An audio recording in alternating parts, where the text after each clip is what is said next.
जय हिंद दोस्तों।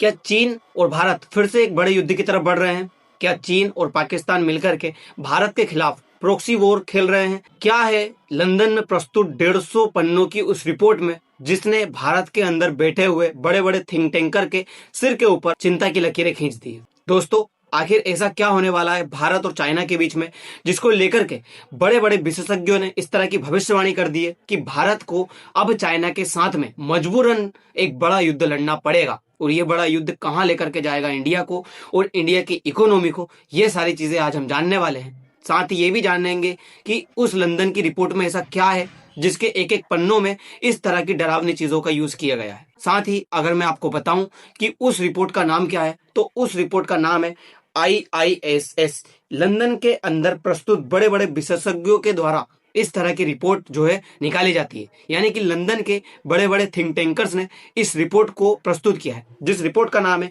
Asia Pacific regional security assignment 2026। इस रिपोर्ट को जैसे ही प्रस्तुत किया गया, भारत के अंदर जो थिंक टैंकर्स बैठे हुए हैं दिल्ली में, उनके सिर के ऊपर काफी ज्यादा चिंता की लकीरें खींची गई। साथ ही भारत की जो सिक्योरिटी है उसको लेकर के काफी ज्यादा चर्चा इसमें गरमाने लगी। भारत की सिक्योरिटी को लेकर के कई सवाल खड़े के होने लगे। साथ ही ये सवाल भारत की जो राजनीति चल रही है उसके ऊपर भी किए गए। दोस्तों, दरअसल होता क्या है, ब्रिटेन के बड़े बड़े थिंक टैंकर्स के द्वारा ये रिपोर्ट प्रस्तुत की जाती है IISS नाम की, जिस रिपोर्ट में एक बहुत ही डेंजरस शब्द का यूज किया जाता है। उस शब्द का नाम है नो पीस, यानी कि भारत ऐसे देशों के साथ में घिरा हुआ है। अगर देखा जाए तो इंडिया का अगर प्रायद्वीप छोड़ दिया जाए तो भारत 3 तरफ से ऐसे कंट्रियों से घिरा हुआ है जो भारत के दुश्मन कंट्री कहे जा सकते हैं, चाहे फिर इधर चाइना हो या इधर पाकिस्तान, और अब नया देश निकल कर आया है वो है बांग्लादेश। भारत तीनों तरफ से अपने दुश्मनों से घिरा हुआ है और भारत चाहकर भी इस जियोग्राफी को नहीं बदल सकता। और भारत के साथ में जो ये कंट्री है उनकी कभी भी मित्रता नहीं होगी, पूर्णतः कभी भी शांति भारत और इनके पड़ोसियों के बीच में नहीं आने वाली है। इस तरह का बयान इस रिपोर्ट में दिया गया है। तो क्या चीन और भारत के बीच में अब बड़ा युद्ध होने वाला है? क्या यह संकेत भारत और पाकिस्तान के बीच में प्रॉक्सी वॉर को लेकर के किया गया है? चीन क्या पाकिस्तान का यूज करेगा भारत के खिलाफ?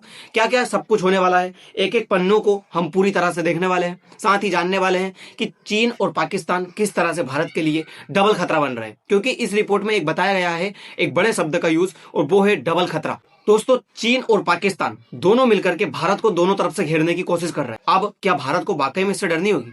अगर आप देखोगे भारत का मैप तो आपको समझ में आएगा कि भारत किस तरह से एक तरफ से चीन और एक तरफ से पाकिस्तान, 2 देशों से घिरा हुआ है। अगर भारत 2 फ्रंट पे वॉर लड़ लेता है तो ये भारत के लिए बहुत बड़ी मुसीबत हो जाएगी। दूसरी बात, हमें सबसे पहले ये जानना होगा कि ये रिपोर्ट किसने प्रस्तुत की। दोस्तों, ये रिपोर्ट प्रस्तुत की है IISS ने। ये कोई मामूली थिंक टैंक नहीं है, ये वो थिंक टैंक है जिसको दुनिया के अंदर बड़ी बड़ी आर्मी, बड़ी बड़ी गवर्नमेंट, इन्होंने एक्सपेक्ट किया है, इन्होंने एक्सेप्ट किया है, और इनकी द्वारा जो छापी गई रिपोर्ट है उसका अध्ययन करके ये अपनी जो राजनीति है उसको चलाते हैं। दूसरे देशों के खिलाफ किस तरह से वॉर लड़ना है, दूसरे देशों के खिलाफ क्या प्लानिंग करनी है, और किस तरह से आने वाले समय में किस देश को सतर्क रहना है, इस रिपोर्ट के माध्यम से ये सारी चीजें निकल कर आती है। तो ये रिपोर्ट कोई मामूली रिपोर्ट नहीं है, इसको आप हल्के में नहीं ले सकते। यानी कि इस रिपोर्ट के द्वारा अगर कुछ कहा जा रहा है तो वो वाकई में सच हो सकता है। इस बार इस रिपोर्ट ने भारत और पूरे एशिया पैसिफिक के ऊपर फोकस किया है। इस रिपोर्ट ने 150 पन्ने की रिपोर्ट छापी है, जिसमें उसने भारत के लिए क्या क्या चुनौतियां सामने निकल कर आ रही है और भारत आने वाले समय में कौन कौन से बड़े युद्ध में उलझने वाला है, उन सारी चीजों के बारे में बताया गया है। इसमें बताया गया है कि भारत और चीन के बीच में कभी भी अब जो संबंध है वो पहले जैसे नहीं हो सकते। मतलब वो दौर नहीं है जब भारत के प्रधानमंत्री और चाइना के राष्ट्रपति दोनों साथ मिलकर के बातें किया करते थे, दोनों साथ मिलकर के झूला झूलते थे। बात कर रहा हूं मैं जवाहरलाल नेहरू के टाइम की। अब वो रिश्ते भारत और चीन के बीच में कभी बहाल नहीं हो सकते। भारत और चीन के बीच में कभी भी पूर्णतः शांति नहीं आ सकती। साल 2020 से पहले तो एक बार अनुमान लगाया जा सकता था, लेकिन जब से साल 2020 में ये जो लद्दाख कन्फ्लिक्ट हुआ था, उसके बाद से भारत और चीन के बीच में रिश्ते बहुत ज्यादा बिगड़ गए हैं। भारत और चीन के जो रिलेशन है वो सिर्फ अब व्यापार तक सीमित है। कुछ ना कुछ इस तरह का काम चाइना के द्वारा किया जाता है जो भारत को उकसाया जाता है, लेकिन भारत उसके ऊपर सीधे अटैक भी नहीं कर सकता, क्योंकि चाइना के द्वारा इस तरह का कोई काम नहीं किया जाता कि भारत लीगल एक्शन ले चाइना के ऊपर। तो चाइना के द्वारा ये जो गेम प्लान खेला जा रहा है, चाइना के द्वारा जो भारत को आए दिन युद्ध की तरफ धकेलने की कोशिश की जा रही है, ये भारत की इकोनॉमी और भारत की जो सेना है दोनों के ऊपर प्रेशर क्रिएट कर रही है। भारत की इकोनॉमी को तो काफी ज्यादा नीचे तक ला रहा है। ये जो ऊर्जा बजट है, ये जो रक्षा बजट है, भारत के लिए कहीं ना कहीं चिंता का विषय है। चाइना के साथ में बिगड़ते हालात भारत की इकोनॉमी को तो तबाह कर रहे हैं, साथ साथ ही भारत की जो सेना है उसको भी कहीं ना कहीं क्षतिग्रस्त कर रहे हैं, उसको भी कहीं ना कहीं दबाव में डाल रहे हैं। अगर भारत और चाइना के बीच में रिलेशन ऐसे ही चलते रहे तो भारत को अपनी इकोनॉमी को सुधारने के लिए काफी कुछ करना होगा, क्योंकि भारत और चाइना के बीच में अब वो रिश्ते नहीं रहे जब दोनों देशों के लीडर्स आपस में बैठ करके बातचीत किया करते थे। दोनों देशों के लीडर आपस में बैठ करके ये समझौता करते थे कि किस तरह से दोनों देशों की जो डिप्लोमेसी है उसको आगे लेकर के जाया जाए, किस तरह से दोनों देश आपस में शांति तरीके से वार्तालाप करके, व्यापार करके दोनों देशों की इकोनॉमी को आगे बढ़ाए। साथ में झूला झूलते थे दोनों देश के प्रधानमंत्री। लेकिन आज की हालत में दोनों देशों के बीच में ये रिलेशंस नहीं है। अब वो दौर नहीं है जब सीमा पर बैठ के दोनों देशों के बीच में शांति होती थी। अब वो दौर नहीं है जब दोनों देश हिंदी चीनी भाई भाई के नारे लगाते थे। अब ये दौर बदल चुका है और ये दौर है एक दूसरे को कंपटीशन का। चाइना के द्वारा इस तरह की नीति अपनाई जा रही है जिसे चाइनाज ग्रे जोन टैक्टिक्स कहा जाता है। ये चाइनाज ग्रे जोन टैक्टिक्स क्या है, जिसके बारे में अगर आप जानोगे तो आपको ये समझ में आएगा कि चाइना अपने पड़ोसियों को किस तरह से उलझाने की कोशिश करता है, जिसमें भारत को भी उसने उलझाया। दोस्तों, मैं एक बात आपको बता दूं, चाइना के लिए सबसे बड़ा थ्रेट अगर कोई है तो वो इंडिया है, क्योंकि अमेरिका इतना बड़ा थ्रेट नहीं है। अमेरिका बहुत दूर है, भारत चाइना के बिल्कुल नजदीक है, और अगर भारत में कुछ चीज घटित होगी तो वो चाइना के ऊपर सीधा असर डालेगी। इसलिए चाइना भारत को काउंटर करने के लिए हर चीज सोचता है। चाइना के द्वारा कोई नीति बनाई जाती है तो भारत को देख करके नीति बनाई जाती है। दोस्तों, आइए उस चीज के बारे में जानते हैं जो इस 150 पन्ने की रिपोर्ट में ग्रे जोन टैक्टिक के बारे में बताया गया। इसमें बताया जाता है कि चाइना अपने पड़ोसियों के साथ में क्या करता है कि ना तो पूरी तरह से युद्ध लड़ेगा और ना पूरी तरह से उस युद्ध को खत्म करेगा। मतलब भारत को आए दिन कुछ इस तरह की एक्टिविटी करके युद्ध में धकेलने की कोशिश करेगा, लेकिन इतनी ज्यादा भी कोई एक्टिविटी नहीं करेगा कि भारत उसके ऊपर लीगल एक्शन के तहत युद्ध छेड़ दे। मतलब चाइना कभी भी खुद युद्ध में इन्वॉल्व नहीं होगा, लेकिन उकसाने के काम चाइना के द्वारा किए जाते हैं। यही चाइना की ग्रे जोन टैक्टिक्स कही जा रही है। चाइना के द्वारा इस तरह की योजना का जो इस्तेमाल है वो भारत के खिलाफ कई दिनों से किया जा रहा है। चाहे फिर आप गलवान इंसिडेंट देखें, चाहे फिर आप लद्दाख इंसिडेंट देखें, हर जगह पे चाइना इस तरह के काम कर रहा है कि भारत उकसाया जाता है, भारत को इस तरह की चीजें याद दिलाई जाती है कि भारत चाइना के खिलाफ जो है कोई बड़ी जंग छेड़ दे। लेकिन फिर चाइना वहां पे पीछे हट जाता है जब भारत कोई जंग छेड़ने की कोशिश करे या फिर भारत कोई बड़ा लीगल एक्शन ले। तो चाइना के द्वारा ये जो गेम प्लान है वो बहुत दिनों से खेला जा रहा है। चाइना के द्वारा भारत की जो सीमा है, एलएसी है, उसके ऊपर इस तरह के काम किए जाते हैं कि भारत चाहकर भी चाइना को कोई जो रिस्पॉन्स है वो नहीं दे सकता। आप लोगों ने देखा होगा, आप लोगों ने सवाल भी किए हैं कि आखिर भारत चाइना को कोई रिस्पॉन्स क्यों नहीं देता है। लेकिन चाइना का क्या है कि चाइना कभी भी इस तरह का लीगल एक्शन नहीं लेता। चाइना कभी भी इस तरह से जो पूर्ण तरह से अगर कहो कि युद्ध में शामिल हो उस तरह के काम नहीं करता, सिर्फ उकसाने के काम करता है। और उसी वजह से भारत चाइना के खिलाफ जो है छोटे मोटे एक्शन लेने की कोशिश करता रहता है। चाइना क्या करता है, ये एलएसी जो है उसके पास में बिल्कुल सीमा से लगा हुआ, भारत की सीमा से लगा हुआ, एलएसी से लगा हुआ खुद का जो एरिया है, जिसे आप चाइना का ही हिस्सा कह सकते हो, उसके अंदर बड़े बड़े बंकर्स बना लिए हैं। लड़ाकू विमानों के जो अंडरग्राउंड हैंगर्स है वो बनाए हैं। मिसाइल को लॉन्च करने के लिए जो चीजें चाहिए वो पूरी तरह से निर्माण करके चाइना ने भारत की इस सीमा के पास में रख ली है। यानी कि भारत के लिए थ्रेट बनता ही जा रहा है। पहले के समय में क्या हुआ करता था कि भारत और चाइना के बीच में सर्दियों के दिनों में दोनों की सेनाएं पीछे हट जाती थी, क्योंकि वहां पर रुकना दोनों के लिए बहुत मुश्किल था, पैसे बहुत ज्यादा खर्च होते थे, सैनिकों के लिए भी बहुत मुश्किल था क्योंकि सर्दियां ज्यादा होती थी। तो सर्दियों के दिनों में दोनों की सेना पीछे हट जाया करती थी। लेकिन आज के समय में ऐसा नहीं है, दोनों की सेना पीछे नहीं हटती है, दोनों की सेना वहां पे खड़ी रहती है और लड़ाई के लिए हमेशा तत्पर रहती है।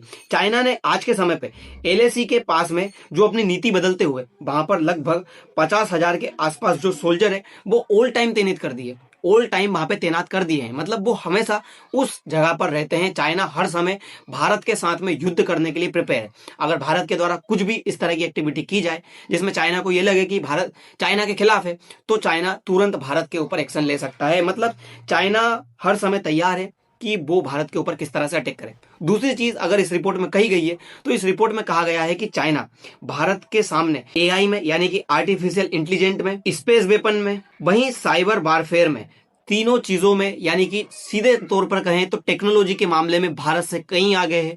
और अगर भारत को चाइना के करीब पहुंचना है तो भारत को टेक्नोलॉजी के मामले में बहुत आगे जाना होगा। अगर भारत इस तरह से पीछे रहेगा तो चाइना भारत को आने वाले समय में इतना ज्यादा पीछे कर देगा कि भारत कभी भी सोच कर भी चाइना के करीब नहीं जा पाएगा। और चाइना अगर कुछ भी भारत के हिस्से में एक्टिविटी करेगा तो भारत उसका लीगल एक्शन कभी नहीं ले पाएगा, क्योंकि भारत इतना ज्यादा प्रिपेयर ही नहीं होगा कि वो किस तरह से चाइना से युद्ध लड़े।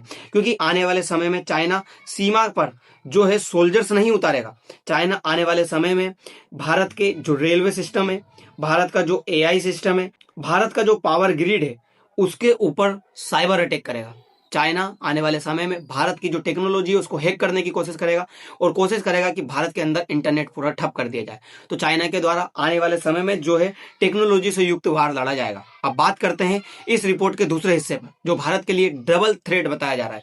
बताया जा रहा है कि चाइना पाकिस्तान का प्रोक्सी की तरह यूज करेगा और भारत के खिलाफ दोनों देश मिलकर के युद्ध करेंगे। दोनों देश, ये दोनों हिस्सों से, इस हिस्से से तो चाइना और इस हिस्से से पाकिस्तान भारत को घेरने की कोशिश कर रहे हैं, जिससे कि भारत दो फ्रंट पर वॉर लड़े। तीसरा फ्रंट भारत के लिए तैयार है और वो फ्रंट है बांग्लादेश। बांग्लादेश को भी चाइना ने लाल मोनीरट नाम का एयरबेस लेकर के इस तरह से तैयार कर लिया है कि जब चाइना चाहे बांग्लादेश मोर्चा खोल दे और भारत को 3 जगह फ्रंट वॉर में उलझा दे।